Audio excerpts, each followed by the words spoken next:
Alien Earth chegou ao fim e eu vou dizer pra vocês que o Xenomorfo é o menor dos problemas que esses personagens tiveram que enfrentar. Quando a revitalização de um clássico é proposta nessa temporada de auge da nostalgia, a gente sempre acaba ficando com a orelha meio em pé. Mas a verdade é que desde Alien Romulus é que a franquia Alien vem tendo crédito com a gente. Mas será que Alien Earth seria a exceção ao caso? Então sejam bem-vindos, nerds, bem-vindos ao Cofre Nerd. Eu sou o Giovanni Zola, estou aqui pra falar sobre a primeira temporada de Alien Earth. Vamos fazer aqui a nossa análise e review sobre a série toda, né? A primeira temporada inteira, todos os 8 episódios. E é lógico, vamos explicar aqui os detalhes mais importantes desses episódios. E para que você fique sempre por dentro desse conteúdo, peço que você se inscreva no canal, ative o sininho e deixe o like nesse vídeo. O sininho, pessoal, quando ativado, sempre vai mostrar notificação para você quando tiver conteúdo novo aqui. Como, por exemplo, as nossas lives semanais toda terça-feira à noite que acontecem aqui. Ou pelo menos deveriam acontecer toda terça-feira à noite, tá bom? Funcionando como um prequel, uma prequela do primeiro Alien, que agora a gente chama de O Oitavo Passageiro, Alien Earth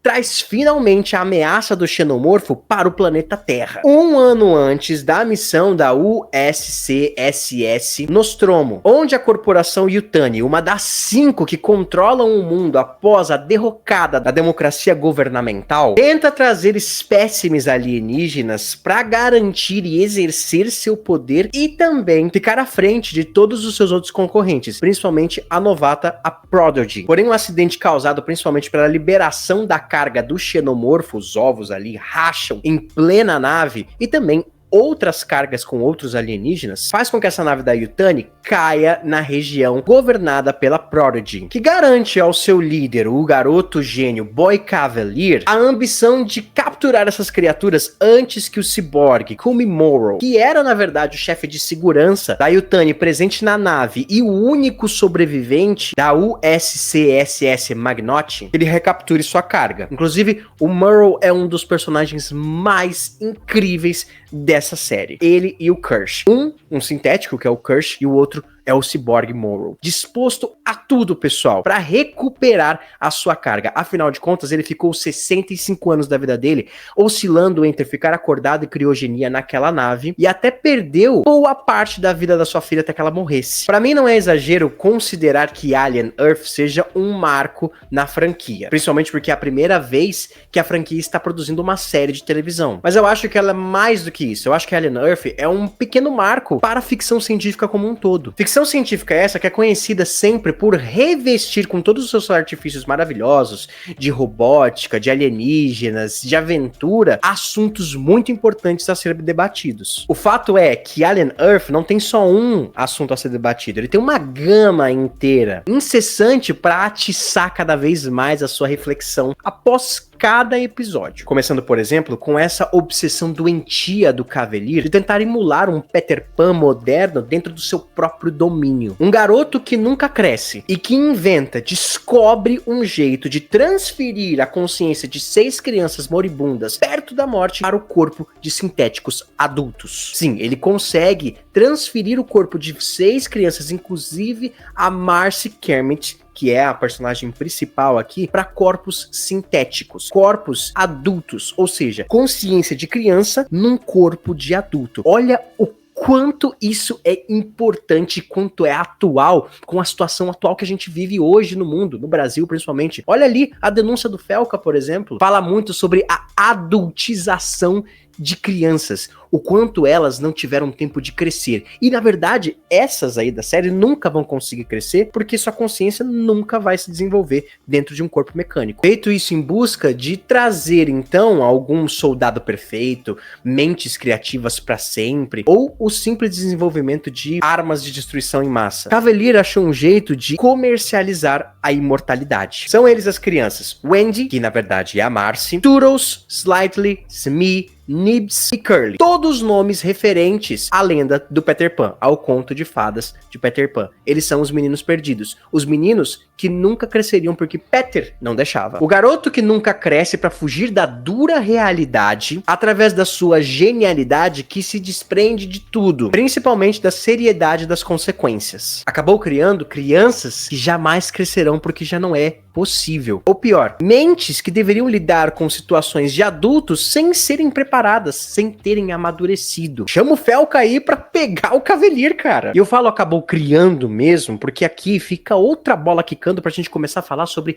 identidade. O que define ser humano, ser uma pessoa? São carne e ossos, porque se for, Wendy já não é mais Marcy Kermit. Aquelas crianças já não são mais as mesmas que morreram, que estão sepultadas na ilha de Cavalier. Então Wendy não é mais Marcy, a irmã do paramédico John Kermit, que está doido pra procurá-la. Porque ele teve que ser alistado e mandado para longe pela própria Prodigy, que não conseguiu acompanhar a doença terminal da irmã, que não conseguiu estar ao lado dela quando o pai deles morreu. Tudo porque ele precisava cumprir seu papel dentro do sistema. E o sistema o mandou longe. Olha só um assunto colocado no outro de forma tão sutil, mas ao mesmo tempo tão importante. Se o que fizer uma pessoa ser uma pessoa forem as memórias, então sim, Marcy é Wendy e Wendy é Marcy. Mas se ainda é, por que ela não se sente desse jeito? Porque ela se sente outra coisa. Por ser sintética, será que sente mesmo? Tem uma consciência humana lá, mas será que ainda é humana? Será que não são só dígitos? O que faz nós, seres humanos, sermos mais do que números num computador. Olha, dá pra falar de tanta coisa, cara. E aí que Alien Earth mergulha singelamente ali, delicadamente, num assunto em que sempre chafurdou. Até onde vai o limite da tecnologia e da humanidade? Ou melhor, da humanidade controlando a tecnologia. Quando a Prodigy e a Yutani começam a travar uma disputa entre quem ficará com essas criaturas, é onde esse dilema se dissolve nos episódios. Os primeiros episódios cuidam da gente poder entender essa queda da nave, principalmente, em como Marcy vai reencontrar o seu irmão, porque ela o vê ali atuando como paramédico nesse resgate dessa nave, e aí ela vai até a nave para poder salvá-lo principalmente do xenomorfo, já que a nave havia caído porque o xenomorfo foi libertado. Inclusive, um dos episódios, acho que é o episódio 5, que é o melhor de todos, até parece um mini filme de Alien, pelo menos tem todas as suas estruturas ali, é quando a gente descobre o que aconteceu durante essa queda. Quais eram os personagens dessa tripulação e o que o Morrow fez, inclusive foi um belo de um filho da puta ali, né, sacrificando todo o resto da tripulação para que a carga na nave, na queda, ficasse intacta. Para ele, a carga era a única coisa que importava, porque no final, ele já tinha perdido tudo mesmo, mas a sua missão era o que conta. Olha que personagem interessante. E aí, quando acontece, o que o Morrow faz? Ele acaba abordando a Wendy e as crianças ali, mas principalmente o Slightly. Ele acaba colocando no Slightly uma escuta cibernética. E ali funciona no Slightly a voz do Morrow sempre entoando na sua mente como se fosse uma consciência. Porém, uma consciência o chantageando, o mandando fazer coisas ruins. E olha aqui, a gente abandona então um pouquinho o Peter Pan pra gente poder falar então de Pinóquio. Porque ali, Slightly, o menino que na verdade é real ou não, a gente não sabe ainda, está num estado de transição, ouve sua consciência, só que essa consciência é maligna. O Morrow, então, chantageia o Slightly, ameaçando a família verdadeira dele, que estava lá fora da Prodigy, falando que se ele não achasse uma vítima para poder sacrificar ali e usar de hospedeiro pro xenomorfo, a fim do xenomorfo criar caos, e assim o Morrow conseguir enfraquecer as linhas de frente da Prodigy para o Yutani conseguir entrar lá e recuperar as criaturas, ele iria matar então a família dele. O Slightly faz isso. É uma criança perante uma situação que ele nunca sofreu antes. Uma criança que nunca teve que lidar com chantagem antes. Eis ali a dura realidade batendo à sua porta. Ele sacrifica um dos seus cuidadores ali, o Arthur, um membro do casal engenheiro ali que ajuda o Cavalier a manter os corpos das crianças ali em perfeito funcionamento, em manutenção, etc. O Arthur, ele já tinha sido demitido por não concordar com o Cavalier em muita coisa, deveria ter ido embora rápido, mas ele acabou virando hospedeiro sacrificado para o xenomorfo. E aí o xenomorfo sai e, meu irmão, é pernas pra quem te quer. Mas voltemos pro Slightly, uma criança que naquele momento tem que crescer, mas que não tem noção nenhuma de qualquer uma das suas ações, ou de qualquer escolha que ele fizer, sem a noção de que qualquer escolha que ele fizer, a responsabilidade é sua. Não importa se foi chantageado, se foi coagido, mesmo que forçado, a escolha ainda é nossa. Nesse quesito, ele é filho do Cavalier sem tirar nem pôr. Voltando então aos episódios em que a Marcy vai salvar o John dos destroços da queda da nave, é lá que ela tem a primeira conexão com o xenomorfo. A Marcy e o xenomorfo acabam tendo uma conexão ali que faz com que ela aprenda a linguagem do alien. E a partir de um momento, começa então a conseguir entender, conversar e controlar essas criaturas. Então é essa disputa que faz com que o John e a Marcy acabam se unindo de novo, se reencontrando e querendo ir embora daquela ilha, porque percebem a verdadeira realidade de nunca crescer. Essa disputa de poder ali, principalmente dessas duas corporações,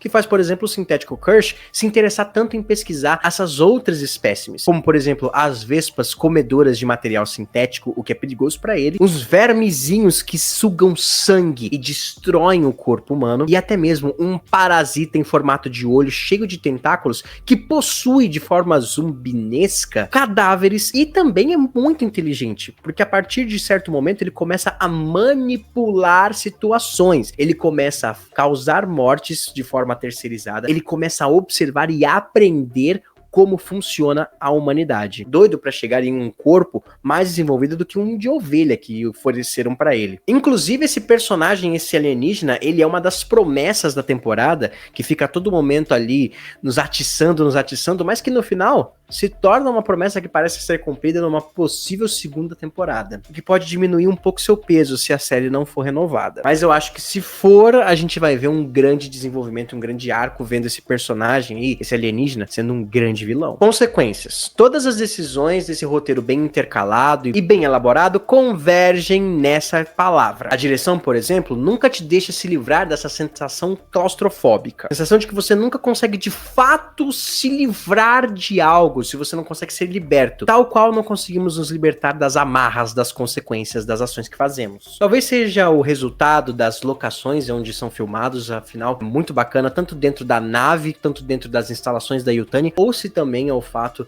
da grande cultura de Alien, né, de ter aquela sensação do xenomorfo fungando no seu cangote, podendo te atacar a qualquer momento. Pra encerrar, eu pergunto até onde a arrogância humana pode chegar para tentar controlar, a ponto de descobrirmos que o próprio Cavalier tinha subornado alguém lá de dentro da nave para causar esse acidente e fazer com que a nave caísse nas terras da Prodigy. A ponto, por exemplo, de tornar simbiótica a relação entre Marcy e os xenomorfos. Cavalier, a todo momento, ficava incentivando ela a tentar descobrir mais e mais essas criaturas. Só que é aí que nasce o problema. Quando o fantoche recebe tanto poder, tanto conhecimento, não queira ser o manipulador quando o manipulado descobrir que existem cordas o controlando em todas as suas ações. E caminhando pro final, os jovens, quando percebem isso, se rebelam contra todos, inclusive, tá bom? E até a relação de Marcy e John fica muito estremecida, porque o John, em busca de salvar alguns amigos dele ali, humanos da segurança,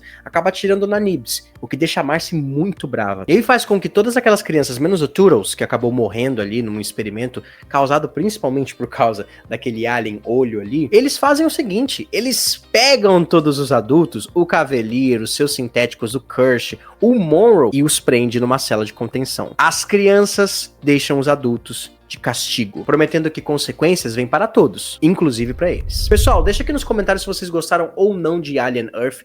Eu curti bastante a série, viu? Eu curti bastante essa temporada, apesar de que nesses dois últimos episódios, a genialidade que estava antes sendo bem elaborada, bem colocada, pode ter caído numa espécie de ostracismo, numa espécie de ordinalidade. Começar tão grandioso e terminar um pouco normal pode ser um ponto negativo, mas também pode ser uma vitória. Normal nem necessariamente é ruim. Deixa aqui nos comentários se vocês têm essa mesma sensação que eu. E deixa aqui nos comentários se querem uma segunda temporada. Espero mesmo que eles consigam trazer uma segunda temporada para conseguir fechar certos arcos, não pontas soltas, mas algumas coisas que podem ter mais pano pra manga, beleza? Muito obrigado por ter assistido até aqui e até a próxima, nerds. Fui!